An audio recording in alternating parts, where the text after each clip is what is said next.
సుమన్ టీవీలో మీ business promotions కోసం ఈ కింది నెంబర్ను సంప్రదించగలరు.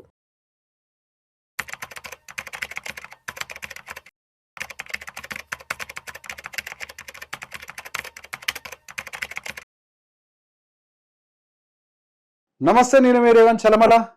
ఒక్కసారి మన మార్కెట్లో ఏం జరుగుతుందో చూద్దాం. నిన్న మార్కెట్కి సెలవు, మార్చ్ 31. యాక్చువల్లీ మన financial year ending, but it was holiday. మొన్న మార్కెట్ విపరీతమైన ఫాల్. నాకు తెలిసి చాలామంది ఇన్వెస్టర్స్కి నిన్న కొద్దిగా పానిక్ సిచ్యువేషన్ వచ్చి ఉంటుంది. ఏంటి మార్కెట్లు ఈ స్థాయిలో పడిపోతున్నాయి, అసలు మార్కెట్కి బాటమ్ అంటూ ఎక్కడ టచ్ అవ్వట్లేదు, విపరీతమైన సెల్ ఆఫ్. బట్ లక్కీలీ ఈరోజు కొద్దిగా ఒక రిలీఫ్ ర్యాలీ లాగా మనకి ఈరోజు మార్కెట్ దాదాపుగా మళ్ళీ ఒక 2% ఏదో 22,600 అనుకుంటా. It went good. యాక్చువల్గా ఆల్మోస్ట్ ఇవాళ మార్నింగ్ అయితే 3% వరకు వెళ్ళిపోయినాయి. స్మాల్ క్యాప్స్, మిడ్ క్యాప్స్ ఇవన్నీ అద్భుతంగా ర్యాలీ అయ్యాయి. మేబీ లేట్ ఆఫ్టర్నూన్ కొద్దిగా ఏదో మళ్ళీ ట్రంప్ దగ్గర నుంచి నిద్రపోడు కదా ఖాళీగా, అర్ధరాత్రి అంటే వాళ్ళకి అర్ధరాత్రి, మనకు మధ్యాహ్నం అంటే ఏదో పీడకలు వచ్చినట్టుంది. ఒకటేసారి నిద్ర లేచి మరి నాటోతో మేము ఉండాలా వెళ్ళిపోవాలా ఆలోచిస్తున్నాడు కానీ కొద్దిగా సెల్ ఆఫ్ జరిగింది మార్కెట్లో. సార్ దీన్ని పెద్దగా సీరియస్గా పట్టించుకోవాల్సిన అవసరం ఏం లేదు. ఆయన దేశంలో ఆయన ఒంటరోడు అవుతున్నాడు. వాళ్ళ దేశంలోనే కొన్ని లక్షల మంది ప్రజలు రోడ్డెక్కి ఈ నియంత్రణ పాలని ఆపేయాలి, we don't want Kings, we want democratic nation అని చెప్పేసి వాళ్ళ నినాదాలు కూడా చేస్తున్నారు. వాళ్ళ దేశంలో నాకు సపోర్ట్ లేదు. వాళ్ళకి నవంబర్లోనే ఇప్పుడు ఎలక్షన్స్ ఉన్నట్టున్నాయి. ప్రెసిడెంట్ ఎలక్షన్స్ కాదు, అక్కడ లోకల్ ఎలక్షన్స్. కానీ అక్కడ వీక్ అయ్యాడంటే మాత్రం డెఫినెట్గా ఆయన పవర్స్ అని తగ్గిపోతూ ఉంటాయి. ఇప్పటికే ఆయనకి వ్యతిరేకత విపరీతంగా మార్కెట్లో పెరుగుతోంది. వాళ్ళ దేశంలోనే వాళ్ళ బోర్డులోనే ఆయనకి సపోర్ట్ 36%కి పడిపోయింది. వాళ్ళు యూజువల్గా ఏదన్నా పాస్ అవ్వాలంటే వాళ్ళకి 60% ఉండాలి. 60% ఉండాల్సింది కాస్త 36%కి పడిపోయింది. ఈ ఆర్మీకి కావాల్సిన ఫండింగ్, యుద్ధానికి కావాల్సిన ఫండింగ్కి ఏదో అప్రూవల్ కోసం పెడితే 36% ఓట్లే వచ్చాయంట. సో బేసిక్ ఇంకా వాళ్ళ గవర్నమెంట్ కూడా రెడీగా లేదు ఈ యుద్ధాన్ని కొనసాగించడానికి. జస్ట్ ఏదో ఈగోతో చేసే యుద్ధం తప్పించి అంతకు మించి కొనసాగడానికి ఎక్కువ అవకాశాలు లేవు.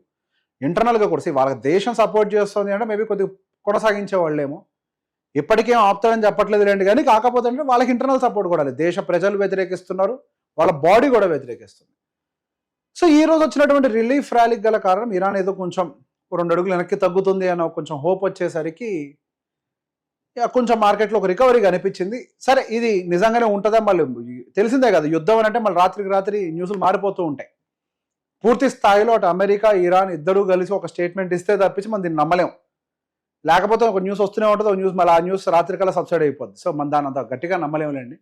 But whatever the levels that Nifty are at, they are the good levels. ఇప్పుడు 22,600 అవ్వచ్చు, లేకపోతే మొన్న ఉన్నటువంటి 22,400 లెవెల్స్ అవ్వచ్చు. ఇవన్నీ కూడా మంచి లెవెల్స్, వాటితో పెద్ద ప్రాబ్లం ఏం లేదు.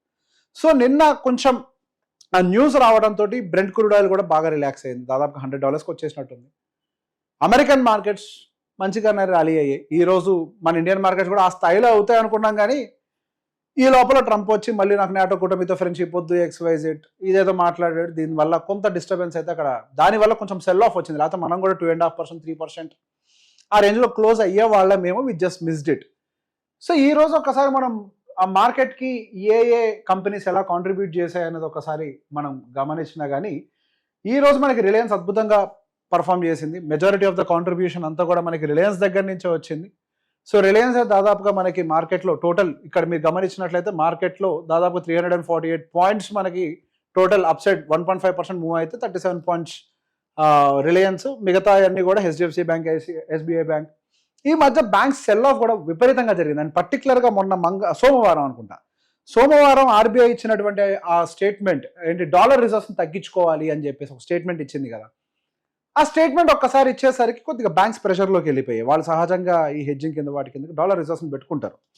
దాని మీద $100 బిలియన్ కదా తీసుకురావాలి అని చెప్పేసి RBI ఒకటి పెట్టింది ప్రెషర్. అఫ్కోర్స్ అంటే మనకి రూపీని బలపరిచేందుకు ప్రయత్నం ఇది, అంతే.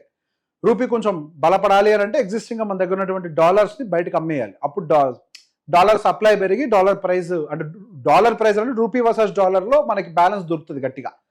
సో ఆ ప్రెషర్ కొద్దిగా ఉండడం వల్ల మనకి బ్యాంక్స్ అనేవి కొంచెం సోమవారం రోజు కొద్దిగా ప్రెషర్లోకి వెళ్ళి ఈ రోజు కొద్దిగా రికవరీ, అటు HDFC, SBI ఇవన్నీ కూడా కొంచెం బాగానే, యాక్సిస్ బ్యాంకు ఇవన్నీ కూడా కొంచెం బెటర్గానే రియాక్ట్ అయ్యాయి, పాజిటివ్గానే. కొద్ది వరకు మనకి sun pharma, NPTC, doctor Reddy's ఇవి ఎందుకు పడ్డాను, I don't think so there is a big reason. మొన్నటి వరకు కొద్దిగా స్టేబుల్గా ఉన్నటువంటి స్టాక్స్ అని ఉన్నాయంటే ఫార్మాసిటికల్ స్టాక్స్ అనుకుంటే యుద్ధంలో. ఇందాక ఒక వీడియో కూడా చేసుకున్నాం మనం ఆ థిమాటిక్ అండ్ సెక్టార్లో కూడా కొద్ది ఫార్మాసిటికల్ స్టేబుల్గానే ఉన్నట్టుంది. సో బేసిక్గా మనకి అవి కూడా చిన్న చిన్న డ్రాగర్స్, ఏదో 6 పాయింట్స్ అట్లా చిన్న చిన్న డ్రాగర్సే కానీ మేజర్గా ఏం డ్రాగ్ చేయట్లేదు.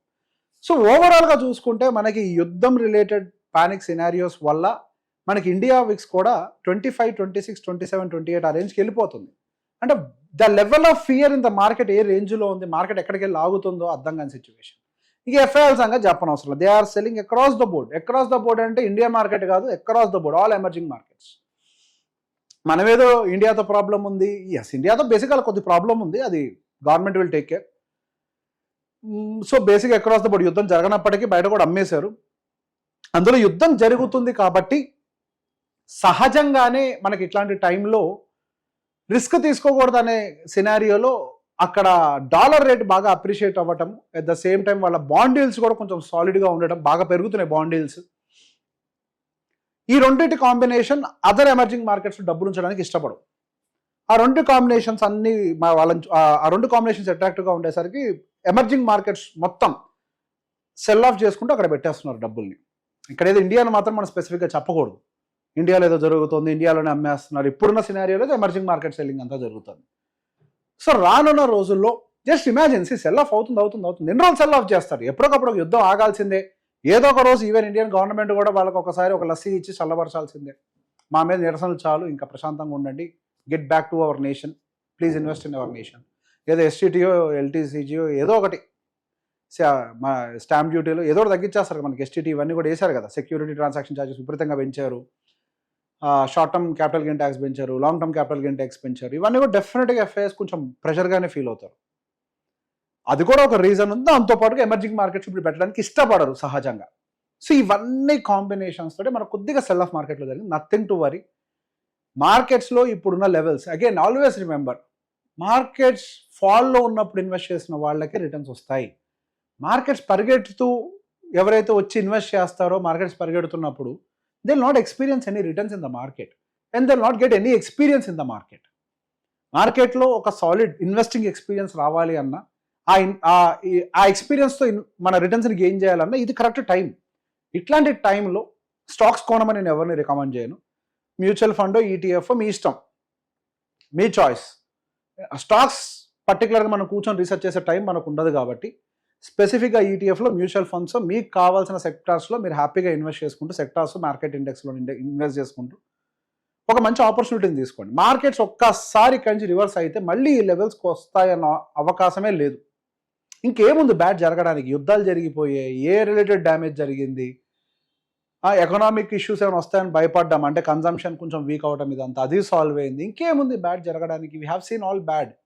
ఈ యుద్ధం ఒకటి మన అన్ఎక్స్పెక్టెడ్గా జరిగింది, లేకపోతే మార్కెట్స్ ఇంకా బెటర్గా ఉండేయేమో. But it's good. యాక్చువల్గా మా వాళ్ళందరూ ఫోన్ చేస్తుంటే హ్యాపీ ఫాల్ అని చెప్తున్నాం మార్కెట్లో. మంచి విషయం, మార్కెట్ పడుతుంది, ఎంజాయ్ చేయండి, హ్యాపీగా ఇన్వెస్ట్ చేసుకోండి అని. హ్యాపీగా మీరు కూడా మార్కెట్లో ఇన్వెస్ట్ చేసుకొని this is a good level. కంగారు పడాల్సినటువంటి అవసరం లేదు. అండ్ వచ్చే నెక్స్ట్ మార్కెట్ అప్డేట్ కోసం వెయిట్ చేయండి. Thank you very much.